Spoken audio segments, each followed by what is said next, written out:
Anthony, vous allez bien, Anthony? Vous m'aimez le lundi, le mardi et le mercredi, ça me fait plaisir. Oui, non mais C'est vous, pour moi. oui, non mais vous, Anthony, vous restez combien de jours là-bas, tiens, toute la semaine? 2-3 jours, non, je repars demain, faut être raisonnable. Là, vous êtes à Barcelone. Ouais. C'est le grand salon de la téléphonie mobile, le festival de Cannes de la téléphonie mobile, si je puis dire. Vous avez découvert des appareils qui sortent un peu des sentiers battus, tiens, dites-nous. Oui, alors c'est exactement le festival de Cannes. On n'a pas le tapis rouge, mais enfin c'est presque ça. Il y a toutes les stars de la téléphonie mobile, de la high-tech qui sont là. J'ai vu hier soir en personne Mark Zuckerberg quand même, hein, le patron de Facebook. C'est pas rien. Vous vous rendez compte, il est arrivé sur scène. Vous moquez pas de lui. Pour Anthony Morel, c'est comme si vous rencontriez, je sais pas, votre idole absolue. Eduardo, voilà. Non, mais vous imaginez pas, c'était la folie. C'est vraiment un concert de Madonna à côté, c'est rien. Puis il y a des conférences gigantesques avec des milliers de personnes, des effets spéciaux pour présenter les derniers téléphones portables.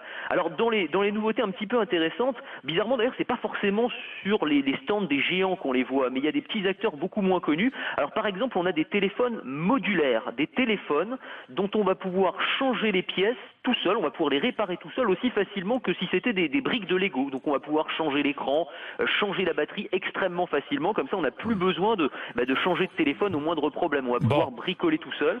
Et puis alors un autre téléphone assez intéressant que j'ai découvert, c'est un téléphone avec un microprojecteur intégré, c'est-à-dire que vous allez pointer le téléphone sur n'importe quelle surface, sur un mur par exemple, et vous allez projeter une vidéo, un jeu, une photo. Ça c'est extraordinaire. Ah c'est super, et dans des bonnes conditions d'obscurité, vous allez pouvoir sur RMC Découverte, là, c'est formidable. C'est fou, hein. Donc vous avez votre propre petit cinéma personnel. Puis alors, ça va être sympa, les soirs d'été, sur un drap blanc dans le jardin, vous allez projeter, je sais pas moi, le dernier Star Wars, enfin voilà, à la belle étoile, comme ça va être des images assez extraordinaires.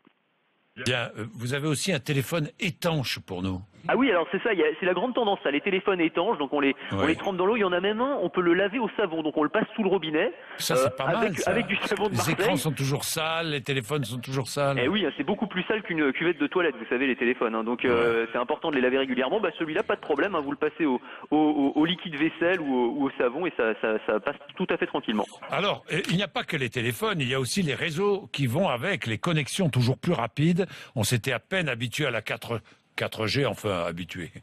4G, bon, c'est pas partout en France. Doucement, non.